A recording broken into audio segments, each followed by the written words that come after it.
Véronique Langlais, toujours affable, même quand on ne l'entend plus. Jean-Luc Benamias avec nous en direct de la Drôme et Arthur Delaborde dans le studio de Sud Radio. Tout de suite, notre grand débat. Sud Radio, les vraies voix. Le débat est ouvert. Redouté par plus de 200 000 manifestants qui manifestent tous les samedis, le pass sanitaire en vigueur depuis hier a-t-il changé votre quotidien?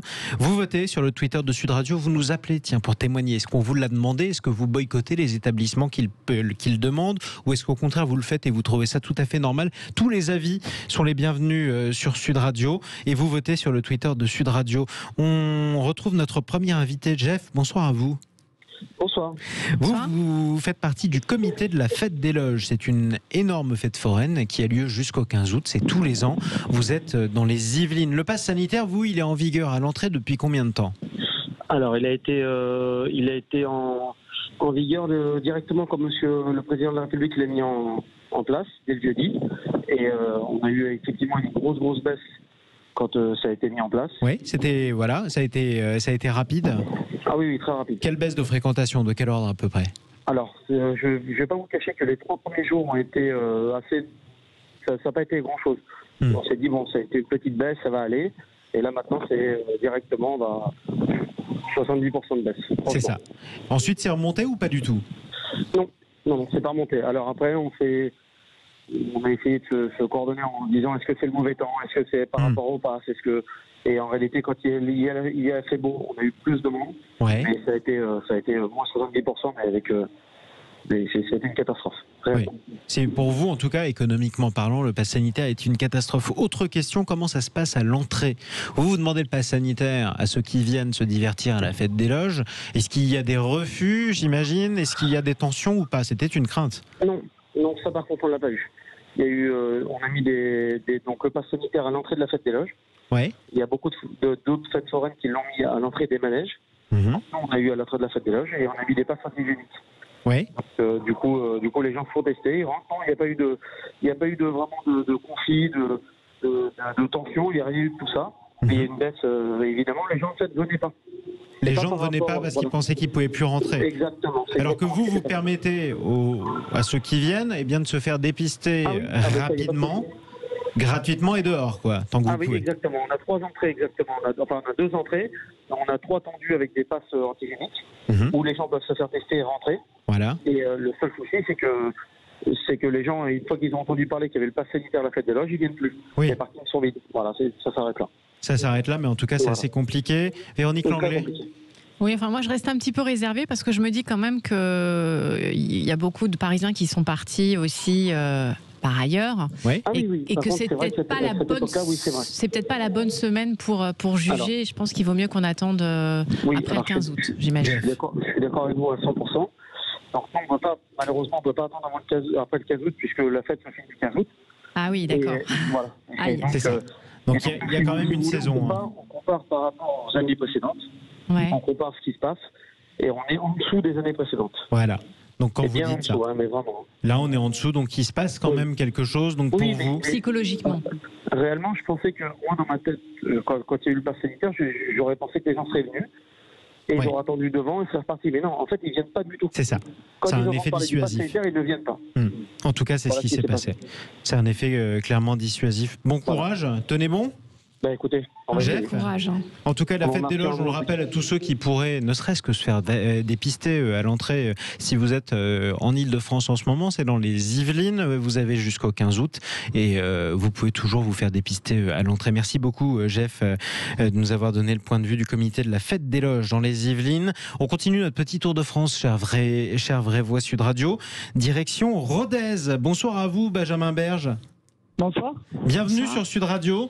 Vous êtes chef du restaurant Le Coq de la Place. C'est à Rodez. Vous êtes aussi vice-président de la branche restauration de l'Union des métiers et des industries de l'hôtellerie. C'est dans l'Aveyron.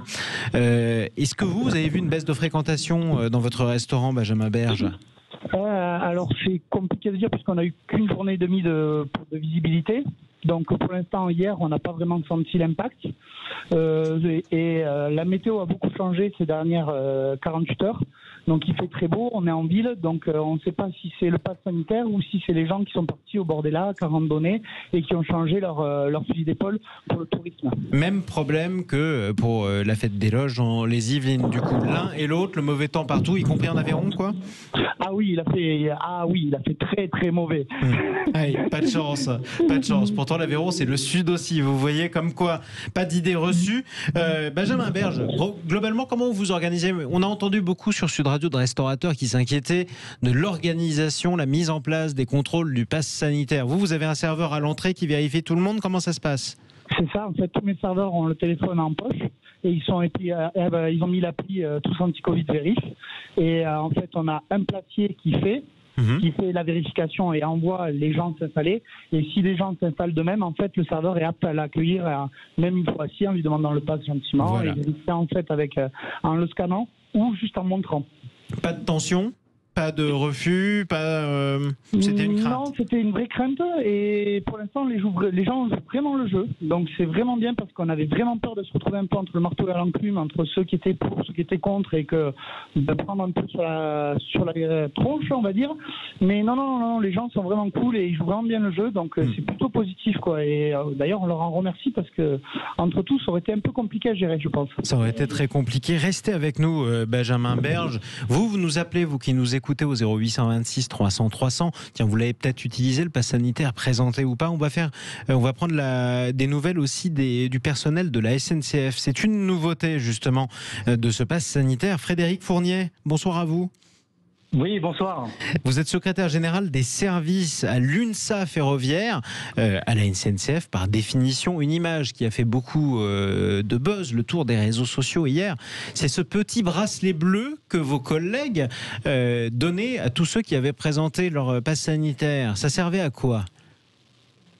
Alors tout simplement, les personnels chargés de vérifier les passes sanitaires à quai à l'occasion des contrôles d'embarquement ont commencé par vérifier donc que nos clients bénéficiaient bien d'un pass sanitaire et s'ils présentaient un pass sanitaire qui était valide, donc ils leur remettaient ce bracelet bleu qui leur permettait en fait ensuite de se présenter lors d'un second contrôle pour les titres de transport sans avoir à présenter à nouveau leur passe sanitaire. Donc ça, c'est un principe qu'a mis en place SNCF dans le cadre de ces dispositifs pour permettre de fluidifier le flux des voyageurs. Pour que ça facilite les choses, qu'il n'y ait pas trop d'attroupement au même endroit, ce qui serait en plus pas très Covid. Ça se passe bien ou pas, le passe sanitaire à la SNCF, Frédéric Fournier, depuis hier ?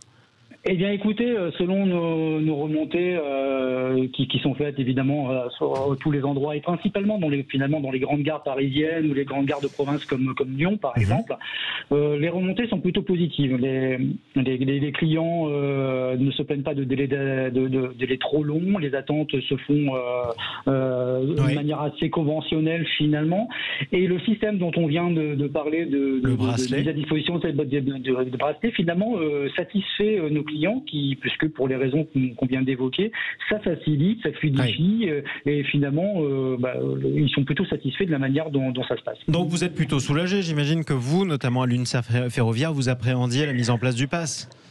Bien évidemment, on s'est exprimé à l'UNSA ferroviaire à plusieurs reprises. Nos craintes étaient bien celles du potentiel souci de conflictualité que ça pouvait occasionner, d'une part, mais aussi, même si le Conseil constitutionnel nous avait rassurés par les décisions qu'elles ont prises, on avait cette petite crainte tout de même que les libertés individuelles puissent être un petit peu mises à défaut par cette mise en place. Donc, pour toutes les raisons et ce côté rassurant de ces dispositions, ces dispositifs qui sont mis en place par SNCF, aujourd'hui on y voit un peu plus clair, on est un peu plus rassuré par ces mises en place de ces contrôles des passes sanitaires. Donc c'est déjà ça pour vous. Restez aussi avec nous, Frédéric Fournier. On est toujours en direct avec un restaurateur à Aveyron, Benjamin Berge, qui l'a expérimenté ce pass sanitaire depuis hier aussi dans son restaurant. 0826 300 300. Vous nous appelez pour témoigner sur Sud Radio. On est en direct avec qui sommes-nous en direct justement ? Catherine, bonjour à vous Catherine. Bonjour. Bienvenue à vous sur Sud Radio. Bonsoir. Vous nous appelez d'où, Catherine? Je vous appelle du Rugne. Du Rugne? Du Rugne, c'est à côté de Saint-Jean-de-Luz. Eh bien oui, bien sûr, du Rugne, j'avais mal entendu. J'avais pensé au périphérique de Bruxelles qui s'appelle le Ring. Vous voyez, mais c'est un peu différent. Pas le Ring. Non, c'est pas Autre le Ring. ambiance. Ma chère Catherine, ça a changé quoi pour vous depuis hier, le pass sanitaire? Dans mon quotidien, j'ai pas été au restaurant, donc je peux pas dire par rapport au restaurant. Par contre, au niveau du golf, qui est le sport que je pratique, il a été demandé à tous les membres, à tous les joueurs, de montrer leur passe. Et ils nous ont mis un ruban spécial sur notre sac de golf. Comme à la SNCF. Un truc adhésif, comme à la SNCF, prouvant que, vous l'avez. Que je l'avais. Mais par contre, dans tout ce qui est partie commune du club, on continue à porter le masque. Bien sûr. On retire le masque quand on part sur le parcours. Oui, voilà, à l'air libre, en toute logique. Est-ce que il y a eu plusieurs clubs de sport qui se sont plaints d'une baisse de la fréquentation depuis que le pass sanitaire était obligatoire? Vous le voyez vous aussi ou pas? Oui, il y a un peu moins de monde qui s'inscrit pour faire des parcours. Oui, effectivement. Du coup, c'est plutôt mieux pour vous, vu que vous n'êtes pas l'organisatrice. Moi, je suis ravie, oui. C'est ça, vous pouvez faire tout ce que vous voulez en birdie ou n'importe. Exactement. Justement. Et ça fait tellement de bien d'être au plein air avec une sensation de liberté que c'est génial. Voilà. Et puis c'est beau, Urugne, en tout cas. Merci beaucoup. Oui. Et il y fait beau aujourd'hui. Il y fait beau aussi. Allez, continuez à narguer les 3/4 des Français qui vous écoutent sur Sud Radio, ma chère Catherine. Profitez-en, en tout cas, on vous embrasse fort. Vous nous rappelez quand vous voulez au 0826 300 300. On est toujours avec nos invités sur Sud Radio. Bonne soirée à vous, Catherine. Jean-Luc Benamias, vous plaignez justement des incohérences de l'application du pass sanitaire. En entendant, heureusement, les Françaises et les Français qui sont contre le pass sanitaire ne s'attaquent pas aux différents commerçants. Heureusement, aux différents salariés, heureusement. Mais plus j'écoute tout cela, plus je suis persuadé que ce pass sanitaire ne sert strictement à rien, sauf à pousser les gens à aller se faire vacciner. Alors, il faut le dire dans ces cas-là. Mais tout le monde sait que même si on est vacciné, je rappelle que c'est mon cas depuis février ou mars, depuis mars la deuxième injection, qu'on peut être porteur du Covid en ayant le pass sanitaire. Après 4 mois, donc, voilà, on met en place un système totalement lourd. Alors j'entendais le syndicaliste de l'UNSA. Il est toujours avec nous, Frédéric Fournier. Je l'entends. Il sait aussi que d'autres syndicats de la SNCF n'ont pas la même position. Et c'est normal, hein, c'est la démocratie syndicale dans les différentes confédérations ou fédérations. Voilà. Mais c'est une perte de temps totale. C'est pour moi une discrimination, je l'emploie non pas à défaut, parce que je pense que d'autres termes ne sont pas bons, je le dis, là, voilà, c'est pourvu que ça s'arrête très vite quand on s'apercevra que, je le dis, je le répète, ça ne sert à rien. Pour vous, ça ne sert à rien. Alors Frédéric Fournier, vous allez répondre à Jean-Luc Benamias dans un instant. J'aimerais qu'on donne la parole à Benjamin Berge, qui est toujours avec nous, restaurateur à Rodez, au restaurant Le Coq de la Place à Rodez. Benjamin Berge, vous avez l'impression que ça sert à quelque chose ou pas? Ça vous demande des efforts quand même. Alors ça nous demande des efforts, ça nous demande un salarié qui rapporte rien. En fait, nous, si vous voulez, dans mes équipes, nous on est 22 entre la salle et la cuisine, parce qu'on est ouvert 7 sur 7, 7h du matin, 1h du matin, donc il faut du monde. Mais j'ai un gars qui est juste là pour... l'accueil ne sert pas à rien, donc en fait c'est de l'accueil, mais du contrôle. Et du coup, au-delà du fait que ça coûte, pour vous, est-ce que c'est utile ou pas? Est-ce que vous comprenez qu'on vous impose de le faire ou pas? Au bout d'un moment, on s'adapte à tout, mais non, je comprends pas trop.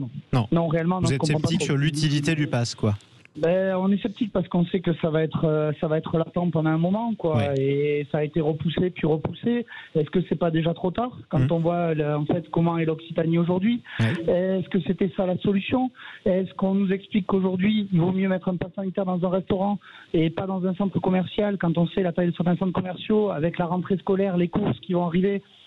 Est-ce qu'on risque plus un mec qui est tout seul à 8h du matin à boire un café en terrasse à Rodez que quelques 20 000 personnes qui vont se retrouver dans un gros centre? Je suis pas médecin, je suis pas scientifique, je suis cuisinier, j'y connais rien, mais au bout d'un moment, nous on s'adapte à chaque fois, comme on a montré. Là, on discutait avec des policiers, ils nous disaient la restauration, vous n'avez pas gueulé tant que ça. Non, on s'est adapté. Vous avez fait le dos rond, vous avez fermé quand on vous a dit de fermer, fermé plus tôt quand on vous a dit de le faire, et vous continuez. Restez avec nous malgré tout. Benjamin Berge, Véronique, vous vouliez... Oui, vous avez eu un coup pour mettre en place la lecture du QR code. Vous avez du matériel spécifique? Non, j'ai investi dans rien. Non, parce que réellement, on ne sait pas où on va demain. Ouais.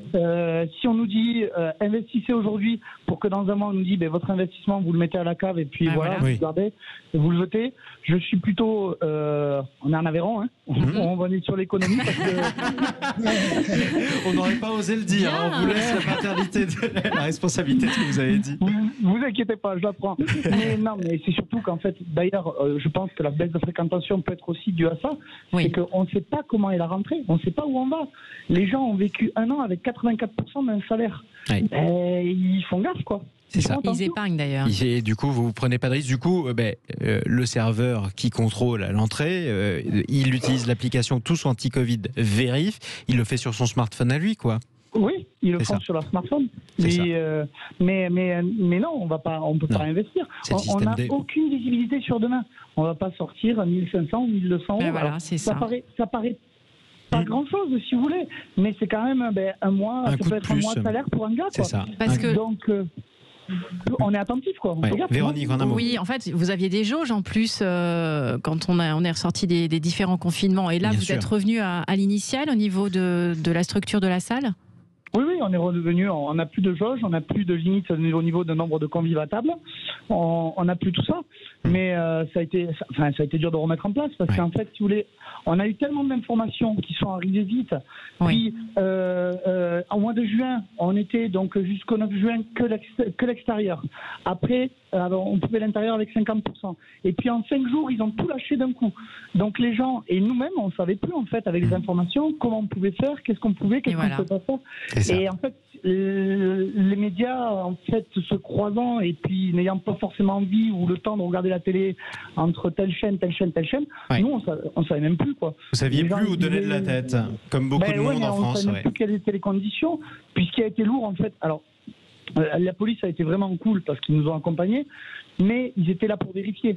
Le seul problème, c'est que nous, on fait que manger des gens, on n'est pas des terroristes, mais tous les soirs, la police qui passe, qui vient contrôler tout ça, on est là pour s'amuser, pour faire la fête aussi, pour donner du plaisir aux gens, sauter sur le mec qui se levait, ah non, te lève pas, surtout pas, non, faites attention, vous vous décalez. Enfin, voilà, c'était lourd. Ouais, c'est pesant. Vivement qu'on en sorte, hein. On gardera ce mot de la fin justement avec vous, Benjamin Berge. Vivement qu'on en sorte de cette pandémie et que la vie puisse reprendre comme avant. En tout cas, merci beaucoup d'avoir pris la parole. On vous souhaite de le remplir toujours, encore et toujours avec un peu de beau temps du côté de Rodez, votre restaurant Le Coq de la Place. Merci beaucoup, Benjamin Berge. Merci à vous. Bon courage à vous et à vos équipes et à tous les restaurateurs de l'Aveyron. En direct avec nous, toujours Frédéric Fournier, secrétaire général des services de l'UNSA ferroviaire. Jean-Luc Benamias, vous le demandez, Frédéric Fournier. Il y a des syndicats, on va citer notamment Sudrail, qui avait dit nous appelons à ne pas vérifier, nos adhérents à ne pas vérifier l'application du pass sanitaire. C'était pas du tout la ligne de l'UNSA. Non, j'entends les arguments de Jean-Luc Benamias.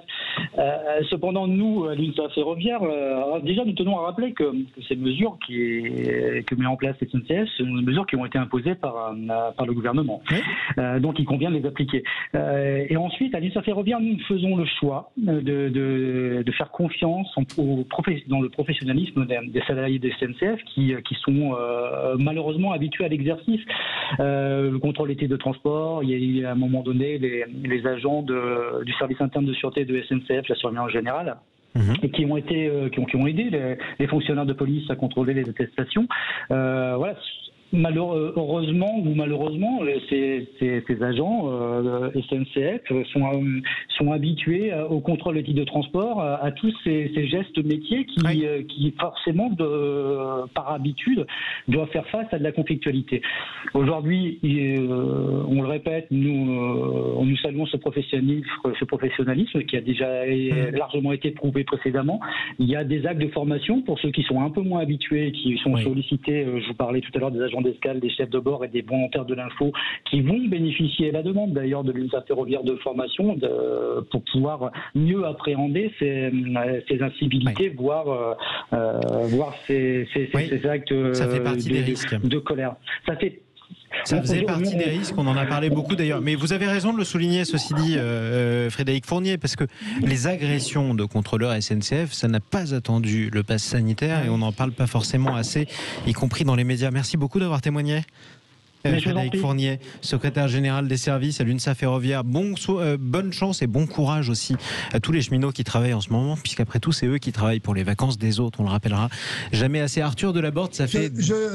Excuse-moi Jean-Marie, oui. je salue le syndicalisme ferroviaire, parce qu'on en a bien besoin. Merci beaucoup, quel que soit le syndicat. Votre salut œcuménique et syndical sera passé, Jean-Luc Benamias. Arthur Delaborde est avec nous, ça fait des semaines qu'on parle de la mise en place du pass sanitaire sur Sud Radio. Est-ce que vous vous attendiez à ce que ça se passe comme ça, le premier jour?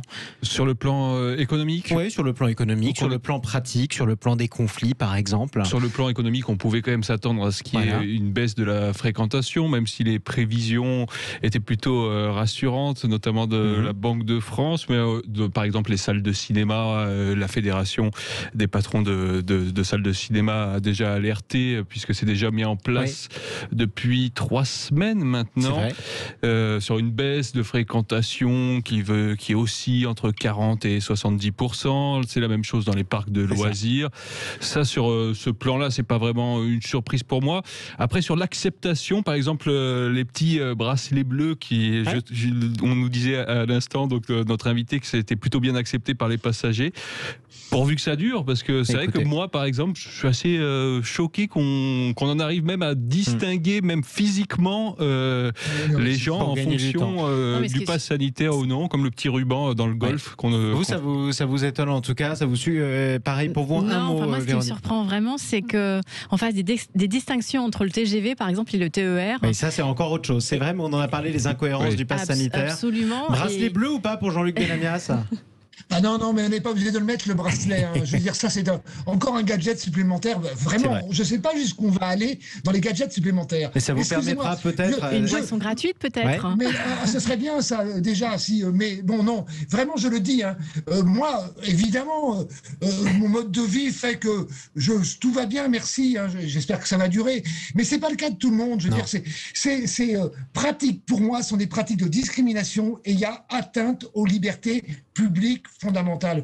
Parce qu'en dehors des places publiques, je suis aussi militant de la Ligue des droits de l'homme et je pense sérieusement qu'on a à se poser la question de quelle société nous voulons laisser à nos enfants. Ce sera le mot de la fin, Jean-Luc Benamias, sur ce débat. En tout cas, on vous posait la question sur le Twitter de Sud Radio, les amis. Est-ce que le pass sanitaire a changé votre quotidien depuis hier? Vous répondez non à 61% d'entre vous. C'est à peu près la même proportion d'ailleurs. Tiens, peut-être est-ce un hasard que les Français qui ont au moins une dose de vaccin. Restez sur Sud Radio, les amis.